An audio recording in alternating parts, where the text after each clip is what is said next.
संत शिरोमणी सावता महाराज, क्रांतीसूर्य महात्मा ज्योतिराव फुले, आई सावित्रीबाई फुले या सर्व महापुरुषांना प्रथम वंदन करतो। आजच्या संत शिरोमणी सावता महाराज समाज संजीवनी कार्यक्रम डोंबिवली आयोजित सर्व समाज बांधव आणि कार्यक्रमाचे आयोजक प्रशांत महाजन, तसेच सत्यवान महाजन, मुरलीधर महाजन, श्रीराम अर्जुन महाजन, कैलास नसाराम माळी, सौ सरिताताई यशवंत महाजन, सौ मंगलाताई सदाशिव महाजन, तसेच कार्यक्रमाला व्यासपीठावर उपस्थित ॲडव्होकेट केडी सोनवणे साहेब, राजेंद्र करणे साहेब, तसेच कोपरकरण्याचे आमचे बुलंद तो ज्ञानेश्वर महाजन, तसेच अजून बरेच समाज बांधव, भजनी मंडळ व कार्यक्रमाला सर्वात मोठ्या संख्येत उपस्थित माझ्या सर्व माता भगिनी आणि सर्व समाज बांधव, तसेच आमच्या सावित्रीची लेक सूत्रसंचालिका या सर्वांना शुभेच्छा देतो। आजच्या या कार्यक्रमाला आपण मला बोलवलं त्याबद्दल सर्वात अगोदर सर्वांचे धन्यवाद करतो। मागेही एक 8 वर्ष अगोदर असाच डोंबिवलीकरांनी माळी समाजाची एकी दाखवली आणि त्या कार्यक्रमाला मी उपस्थित होतो। आताही प्रशांत माळी साहेबांचा मला फोन आला की महाजन साहेब, सर्व समाज बांधव आम्ही संत शिरोमणी सावता महाराजांची कार्यक्रम पुण्यतिथी असेल किंवा संजीवनी समाधी सोहळा असेल, हा रविवार असल्यामुळे एकत्रित साजरा करणार आहोत, तर आपण उपस्थिती द्यावी। साहजिकच खानदेश पट्ट्यातले समाज बांधव इथं मोठ्या प्रमाणात आहेत। आपण व्यवसाय निमित्त सगळेजण इथे आलो आहोत। पोटापाण्याची खळगी भरण्यासाठी जळगाव, नाशिक, धुळे, नंदुरबार असेल, मराठवाडा असेल, पश्चिम महाराष्ट्र असेल, सर्व ग्रामीण भागातनं माळी समाज बांधव इथे पोटापाण्यासाठी व्यवस्था करते। छोटे मोठे व्यवसाय करून आपला उदरनिर्वाह करतो। आपण आयुष्यात जन्माला आलो आहोत, प्रत्येक जण आपली प्रगती आपण करतच आहोत, पण समाजातही कुठे देणं लागतो। त्यासाठी समाजातील काही प्रमुख मंडळी, तरुण मंडळी किंवा कार्यकर्ते एकत्र येऊन महाराष्ट्रभर असे कार्यक्रम आपण राबवत असतो। अतिशय मुंबई सारख्या उपनगरामध्ये आपण एवढ्या मोठ्या संख्येने उपस्थित राहतो, याबद्दल आपल्या सर्व डोंबिवलीकरांचे, डोंबिवली कल्याण उल्हासनगर मध्ये राहणाऱ्या सर्व माळी समाज बांधवांचं मी इथे अभिनंदन करतो। मित्रांनो, समाज बांधवांनो, समाज भगिनींनो, खरंच अशीच एकी दाखवा की आपला समाज हा एकजूट आहे आणि जर आपण या मुंबई सारख्या उपनगरामध्ये एकजूट असलो तरच आपल्या समाजाची आणि या ठिकाणी आपली प्रगती झाल्याशिवाय होणार नाही। राजकीय लोक असतील, सामाजिक लोक असतील, यांना उपनगरामध्ये आपली एकी आणि आपली एकजुटता ही दिसली पाहिजे की खरोखर माळी समाज हा खूप मोठ्या संख्येने उपनगरामध्ये राहतो आहे आणि या समाज बांधवांचे आपल्याला अनमोल सहकार्य लागणार आहे। जोपर्यंत आपला दखलपात्र समाज होणार नाही तोपर्यंत तुमची दखल कोणी घेणार नाही। महाराष्ट्र माळी समाज महासंघाच्या माध्यमातून गेल्या 10 ते 12 वर्षापासून राज्यभर फिरण्याचं आमचं काम सुरू आहे। अनेक ठिकाणी अडचणी आल्या, अनेक समाज बांधव म्हणतात मी काय करणार, समाजात जाऊ, समाजाचा कार्यक्रम काय करू मी जाऊ, समाज का माझं घर चालवतो का? पण मित्रांनो, मारवाडी असेल, गुजराती असेल, सिंधी असेल किंवा मराठा समाज असेल किंवा इतर कुठलाही समाज असेल, माळी समाज असेल, हे प्रत्येक जण आपल्या समाजासाठी, आपल्या समाजाच्या कार्यक्रमांना उपस्थिती देतात। समाज हे आपले घर आहे आणि आपण समाजाच्या कार्यक्रमाला गेलो तर 4 समाज बांधव ओळखी परिचय होतो। जसं ज्ञानेश्वर महाराजांनी सांगितलं की आपला समाज फक्त पोराचं लग्न करण्यासाठी समाजात जातो आणि पोरीचं लग्न करण्यासाठी समाजात जातो। एकदा पोराचं आणि पोरीचं लग्न झालं तर ते त्यांच्या संसाराला लागले का हा भाऊ आपला समाज विसरतो, पण तसं कोणी करू नये आणि नक्की डोंबिवलीकर तर करणार नाही, कारण डोंबिवलीकरांमध्ये मला एकजुटता दिसते। तर आपण आपल्या समाजाची एक एकजुटता दाखवा। आज सरकारमध्ये आपल्या माळी समाजाचे 4 ते 5 मंत्री आहेत, 5 ते 6 आमदार, खासदार निवडून आले आहेत। यांच्याकडनं आपण आपल्या समाजाला कशी मदत होईल, कसं कार्य होईल, या पद्धतीने आपण काम केलं पाहिजे। आपल्या समाजाचे जे अध्यक्ष आहेत, मंडळ आहेत, ते लोकांनी एकत्र येऊन सरकारकडून काय आपल्याला मदत करता येईल त्या पद्धतीने पावले उचलावी।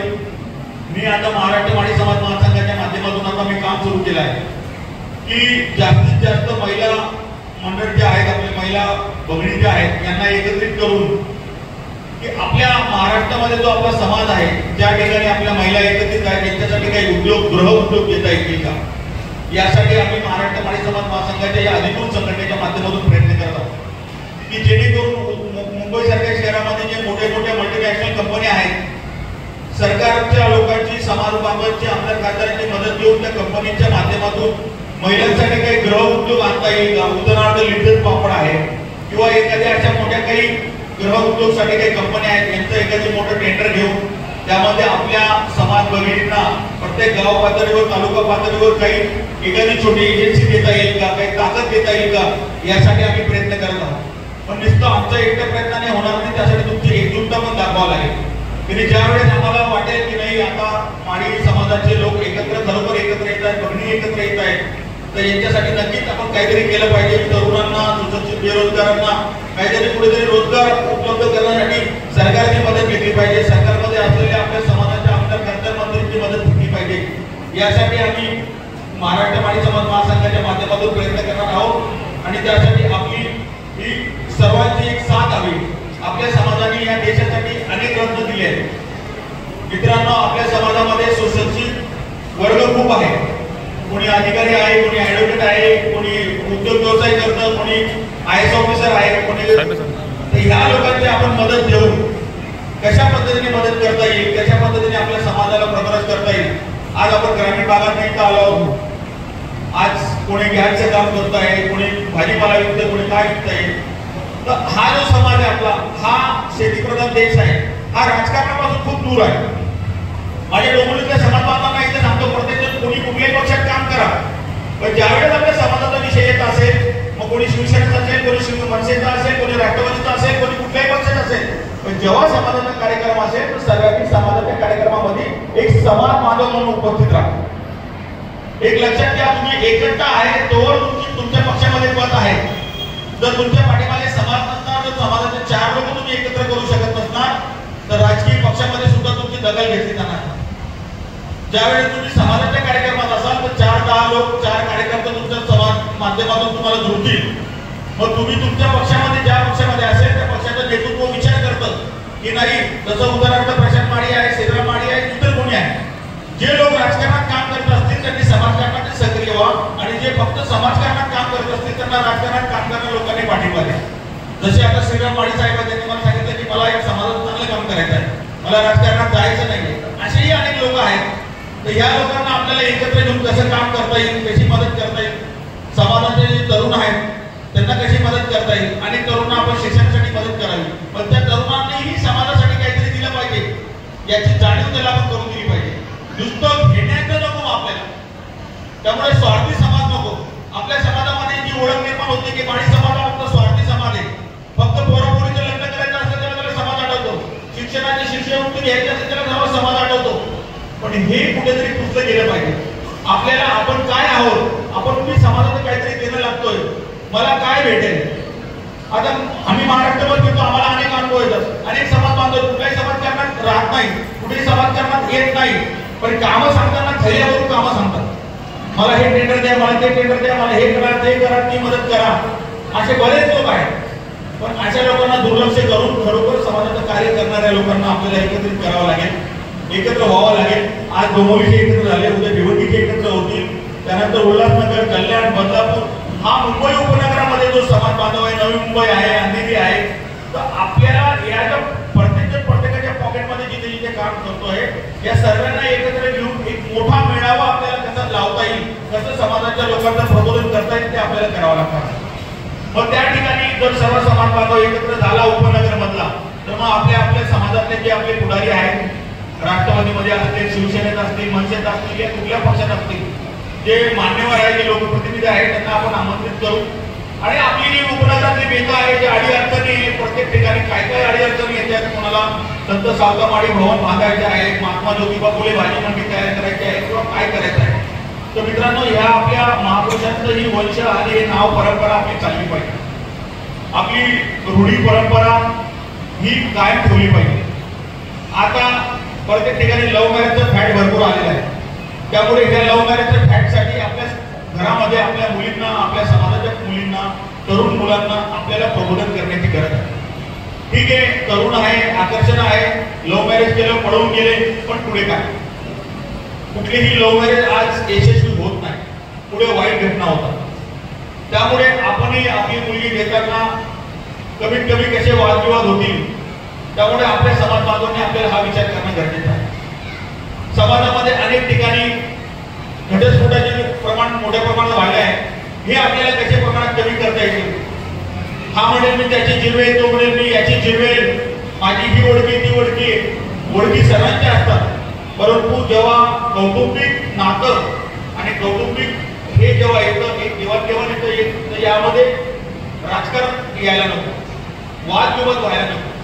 तर ज्यांचे कोणाचे आपल्या समाज बांधवांचे जे काही वादग्रस्त प्रकरण चालले असतील ते समाजाच्या माध्यमातून थोडक्यात कसे मिटवता येतील. आणि एखाद्याचं जुळतच नसतात, लग्नापासून ते आतापर्यंत 10 ते 12 वर्ष भांडण चालत असते, तर हे असे प्रकार ताबडतोब मोकळे करा, त्याला अडवून ठेवू नका. आणि ज्यांना काही थोडेफार एक असेल की बाबा हे काळ जुळणारे आहे, यांना सामाजिक बांधिलकी आहे, 2-4 लोक समाजाचे बसून त्यांना खरोखर जुळवा. पण जे जुळणारेच नाही आहेत, आपल्याला माहिती आहे ते सतत वाद चालणार आहेत, असे प्रकार ताबडतोब मोकळे करा की जेणेकरून समाजामध्ये त्या मुलींचंही भविष्य पुढे उज्ज्वल असेल आणि त्या मुलींच्या मुलांचंही भविष्य उज्ज्वल असेल. आज तुम्ही कोर्टामध्ये केस टाकणार, वादविवाद होणार, 10 ते 15 वर्ष कोर्टामध्ये चक्रा मारणार, त्यामुळे मुलीचेही भविष्य फ्युचर झिरो होईल आणि मुलाचंही फ्युचर झिरो होईल.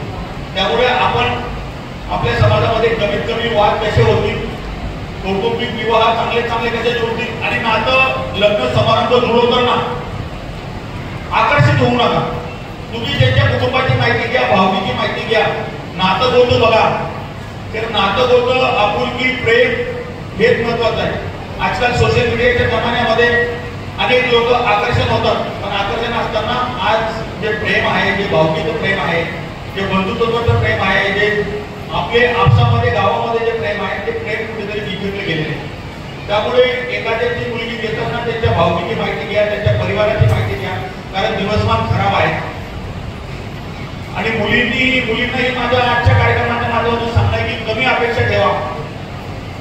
आज 20 वर्षाच्या आणि 22 वर्षाच्या मुलाकडनं जर तुम्ही BMW कारची अपेक्षा ठेवली, त्याच्याकडे कार असली पाहिजे, त्याच्याकडे स्वतःचं घर असलं पाहिजे, त्याच्याकडे नोकरी असली पाहिजे, आणि त्याचं वय 25 वर्ष, 25 वर्षाच्या वयामध्ये आपण त्याच्याकडनं कारची आणि BMWची अपेक्षा कधी करणार? एकदा तुमचा चांगला संसार काढायला लागला तर दोघांनी प्रगती करा, उपनगरामध्ये आला, तुम्ही जॉब करता, तेही जॉब करतात, एक चांगला संसार करा. कारण आजकालच्या मुलीमध्ये, मुलांमध्ये आणि समाज बांधवांना हे सांगतो की अशा काही लग्न होणार नाही.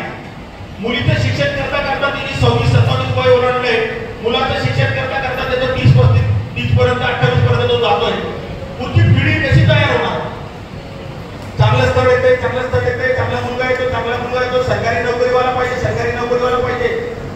मुलगा तुम्ही सुंदर बघितला, सरकारी नोकरीवाला बघितला, पण त्याला भावना नाहीये, त्याच्या बाहेर 4 मुलींचे अनैतिक संबंध आहे, काय करणार तुम्ही सरकारी नोकरीला? चाकणार का देतो सरकारी नोकरीला? त्यापेक्षा माझ्या मुलीला जीव कोण लावतो, तो शेतकरी असला तरी चालेल, तो छोटा व्यवसाय करत असला तरी चालेल, पण माझ्या कुटुंबावर पण तो एकत्रित कसा राहील, माझं कुटुंब कसं होईल, मुलीला सांभाळणारा नवरा आपल्याला पाहिजे. सरकारी नोकरीवाला, मोठ्या पैशावाला बघितला आणि सुंदर मुलगा बघितला की मला सुंदरच पाहिजे, सुंदरच पाहिजे, पण सुंदर मुलाचे जर 4 सुंदर अक्षरे असतील तर तो तुला कुठे ठेवेल? हेही मुलींनी आज विचार करण्याची गरज आहे. त्यामुळे ही जी आता जी आपली समाजातली जी पिढी आहे, ते समाजाच्या लोकांनी तिथं प्रबोधन केलं पाहिजे, समजवलं पाहिजे. आणि माझ्या महिला भगिनींनाही माझं सांगणं आहे, कदाचित त्यांना माझं सांगणं वाईट वाटेल की जर तुमच्या मुलीचा जर संसार सुखाचा असेल, जर तुम्हाला भविष्यात करायचं असेल, तर मुलीच्या संसारामध्ये हात घालणं कमी करा, फोन कमी वापरा. माझ्या माता भगिनींना माझी ही हात जोडून विनंती आहे, तिथे माझी आई असेल, माझी बहीण असेल, जर पोरगी तुमची बाहेर गेली, तुम्ही संसारी साजरी केली, तर तिला सांगा की बाई तुझं आजपासून बाहेर घ्या. आजकालची परिस्थिती अशी की जावायने कुठली पॅन्ट घातली पाहिजे ही सासू ठरवते. काय करायचं त्या सासूला की जावायने आज जीन्स पॅन्ट घातली पाहिजे? तर याच्यामुळे आज हा संसार खराब होतो. त्यामुळे मुलीच्या आईने तिच्या संसारात कमीत कमी हस्तक्षेप करा, करण्याबद्दल काही नाही, पण 2-2, 4-4 तास हा मोबाईलवर बोलणं हे टाळा. काय भाजी केली आहे, जावाईने किती चपात्या खाल्ल्या, काय खाल्ल्या, भात खाल्ल्या, म्हणू दे ना माय, तुला काय घेणं देणं त्या जावायचं, तरी खाल्लं का नाही खाल्लं, मग फक्त खुशाली आहे ना, माझी पोटी खुश आहे ना, त्याचा संसार सुखाचा आहे ना, मुलं बाळ कशा आहेत ही फक्त माहिती घ्या. माझ्या माता बहिणींना ही विनंती आहे, कारण मोबाईल जेवढा चांगला आहे तेवढा खराबही आहे. कारण तुमच्याही घरात मुलं आहेत. जर तुम्ही तुमच्या मुलीची जर 2 तास 4 तास बोलणार तर तुमच्या सुनेशी तिची आई 4 तास बोलणार. तुम्हाला तुमच्या मुलीशी बोलायला आवडतं आणि सुनेने तिच्या आईशी बोललं का, ए बाई फोन ठेव, आई ना तिच्या आईशी बोलत राहते, मी तिच्या मावशीशी बोलत राहते, तिच्या काकीशी बोलत राहते, तिच्या मावस बहिणीशी बोलत असते. मग याच्याने काय होतं, वाद आणि विवाद हे वाढतायत. यामुळे आपुलकी राहिली, प्रेम नाही राहिलं. प्रत्येक पदोपदी आपण फोन करत जायचे, त्यामुळे हे नुकसान होतं. यामुळे माझ्या सगळ्या माता बहिणींना हात जोडून विनंती की मुलीचं जर लग्न करून दिलं तर तिला घरी सुखी राहा, तिला चांगलं शिक्षण द्या, चांगले संस्कार द्या. जर तुम्ही भावनाने फोन करतायत मान्य आहे, परंतु तिचा संसार जर खराब झाला तर ती आयुष्यभर तुमच्याकडे बसेल आणि समाजामध्ये तुमचंच नाव करावं. मग ती इकडे बसल्यानंतर तुम्ही काय करणार? मग हे कोर्टाचे चक्रा मारायचं. जो व्यक्ती साधारण माणूस असेल, जो भाजीपाला विकत असेल, गॅस कंपनीमध्ये काम करत असेल किंवा रिक्षा चालवत असेल, तर तो समाज पाहतो काय वकिलांना पैसे देईल. आता आपल्या समाजाचे वकील इथे बसलेले काही होत नाही कोर्टामध्ये. दोघी साईडचे नवऱ्याकडचे बी नवरीकडचे बी वकील अर्ध्यावरती खावडी वाढून देतात आणि नवरीला घरी आणून देतात. अशी परिस्थिती आज समाजामध्ये आहे, अशी वाईट परिस्थिती आहे. त्यामुळे अनेक खटले प्रलंबित आहेत. तर ज्यांचे खटले प्रलंबित असतील त्यांना सर्वांना माझं सांगणं आहे की आपसामध्ये भावकीमध्ये 4 लोकांना बोलवा. मिळत असेल तर मिळवा, नाही मिळत असेल तिथं तुकडा पाडा आणि विषय संपवा. मुलीचं पुढचं आयुष्य सुंदर करा. तर हेच माझ्या समाज बांधवांना विनंती आहे की मी कुठला नेता नाही, पुढारी नाही, मी तुमचा एक हक्काचा माळी समाजाचा एक तुमचा बांधव आहे, तुमचा वर्ग आहे. मुंबई सारख्या सिटीमध्ये कुलाब्यामध्ये मी राहतो. मी पहिले कल्याणला राहायचो, नंतर ठाणा, बांद्रा आणि आता मी कुलाब्यामध्ये आहे. तर कधीही काही माझी गरज तुम्हाला लागली हक्काने बोलवा. संकटाच्या काळात तुमचं आहे, भले तुमच्या लग्नात कार्यक्रमात कुठेतरी मी टाळून जाईल, पण तुमच्यावर जर संकट आला असलं तर हा आणि माझ्या तुमच्या संकटाच्या काळात पडतो ठिकाणी उभा. संपूर्ण महाराष्ट्रामध्ये कुठेही माळी समाजाला अन्याय झाला तर मी लगेच गृहमंत्र्यांना पत्र देतो. माझे जे काही संबंध आहेत राजकीय सामाजिक ते संबंध वापरून प्रत्येकाला आपण एक आधार देण्याचा प्रयत्न करतो. त्यामुळे आज डोंबिवलीमध्ये जो समाज बांधव उपस्थित आहे, सर्वांना विनंती आहे की कुणीही घाबरू नका. तुमचा आधारस्तंभ अनिल महाजन तुमच्या पाठीचा आहे. तुम्हाला कसलीही मदत लागली हक्काने तुमच्यासाठी मी उभा आहे. कमीत कमी स्वतःचे काम आणि जास्तीत जास्त सामाजिक कामं सांगा, मी हक्काने तुमच्या पाठीशी उभा राहील. एवढंच बोलतो.